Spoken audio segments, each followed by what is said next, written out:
ఒక గ్రామంలో నీరు సమృద్ధిగా ఉన్న ఒక చిన్న చెరువు ఉండేది. అందులో చాలా రకాల చిన్న చిన్న జంతువులు ఎంతో సంతోషంగా నివసించేవి. అందులో 3 చేపలు మాత్రం ప్రత్యేకం. వాటి స్వభావాలు వేరైనప్పటికీ కలిసిమెలిసి హాయిగా ఆ చెరువులో ఎంతో స్నేహంతో జీవించేవి. ఇలా ఉండగా వేసవికాలం సమీపించింది. ఎండకు చెరువులోని నీటి మట్టం క్రమంగా తగ్గసాగింది. ఇది గమనించిన దీర్ఘదర్శి మిత్రులతో ఇలా చెప్పింది: ఈ చెరువు యొక్క నీటి మట్టం క్రమంగా తగ్గుతూ వస్తుంది. రేపు చేపలు పట్టడానికి జాలర్లైనా రావచ్చు, లేకపోతే నీరంతా క్రమంగా ఇంకిపోయి మనం ఎండకి చిక్కి చనిపోవాల్సి రావచ్చు. మనం వెంటనే మన బంధువులతో ఈ చెరువు విడిచి ఇంకో పెద్ద చెరువుకి వెళ్ళిపోవాలి. లేదంటే రేపు మనం ప్రాణాలతో ఉండే అవకాశం చాలా తక్కువగా ఉంది. ఆ మాటలు విన్న ఆ ఇద్దరు మిత్రులు ఆలోచనలో పడ్డారు.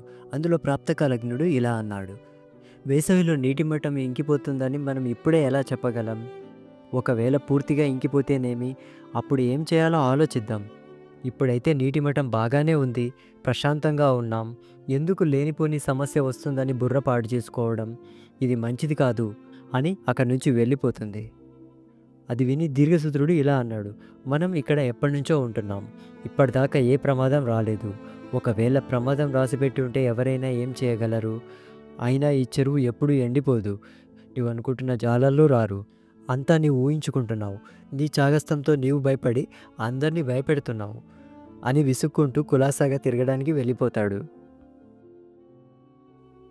అదే రోజు కొంతమంది జాలర్లు వచ్చి చెరువుని బాగా పరిశీలించారు. ఈ చెరువులోని చేపలు చాలా సమృద్ధిగా ఉన్నాయి. నీటి మట్టం చాలా తక్కువగా ఉంది. ఇక్కడ చేపలు పడితే బోలెడంత లాభం వస్తుంది.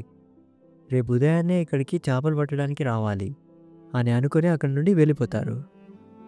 ఇంతలో ఇక చేసేదేమీ లేక దీర్ఘదర్శి తన బంధువులతో కలిసి ఆ కాలువ ద్వారా బయలుదేరి ఒక పెద్ద చెరువుకు వెళ్ళిపోతాడు.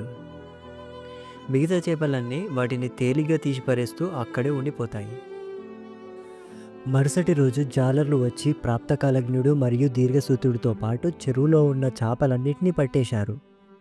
అప్పుడు ప్రాప్తకాలజ్ఞుడు తన మిత్రుని తలుచుకుంటూ దీర్ఘదర్శి చెప్పినట్టు విని తాను కూడా వారితో పాటు పెద్ద చెరువుకి వెళ్ళిపోతే బాగుండేది కదా అని చింతిస్తాడు. అప్పటికప్పుడు ఉపాయం ఆలోచించి చనిపోయినట్టుగా నటిస్తూ ఒడ్డున శూన్యంగా పడిపోతాడు. జాలర్లు ఆ చేప చనిపోయిందని భావించి ఇక అది ఎక్కడికి పోదని పట్టించుకోరు. అప్పుడు అది నెమ్మదిగా నీటిలోకి దూకి తప్పించుకుంటుంది. ఇక మూడో చేప దీర్ఘసూత్రుడు విధికి తల వంచి ఏం చేయాలో అర్థం కాక జాలర్ల చేతికి చిక్కి ప్రాణాలు కోల్పోయాడు. ఈ కథలో నీతి ఏంటి? ఎంతమందికి అర్థమైందో కామెంట్స్లో చెప్పండి. మరిన్ని విషయాల కోసం సబ్స్క్రైబ్ చేసుకోండి టోకపీ ఛానల్ని.